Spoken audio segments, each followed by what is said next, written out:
but criticism from the media there for not apologising for recent attacks on foreign students studying here. Chief Political Correspondent Mark Simpkin is travelling with Kevin Rudd and filed this report. This is the welcome Kevin Rudd received from Indian television. Where is the apology from the Australian Premier on these race crimes having happened under his rule? The local media says 2 more Indian students were bashed just before the Prime Minister's arrival. As Prime Minister of Australia, I am deeply disturbed and disgusted by attacks of violence against any foreign students studying in our country as our guests. Speaking to an Indian audience, the Prime Minister appeared to acknowledge some bashings were racially motivated. They have been criminal attacks targeting Indian students for the little money they earn to support their studies. These attacks will not be tolerated.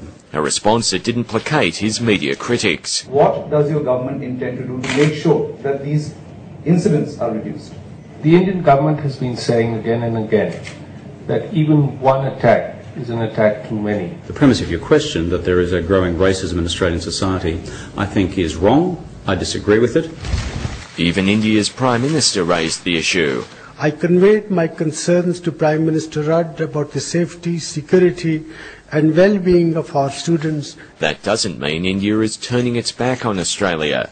The 2 countries agreed to hold annual talks on education. Australia will expand its High Commission in New Delhi and is considering a further initiative, a national Home for Dinner campaign.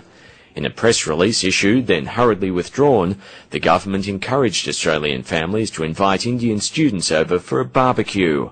From here, Kevin Rudd travels to his 3rd country in 3 days, Singapore, for the APEC Forum.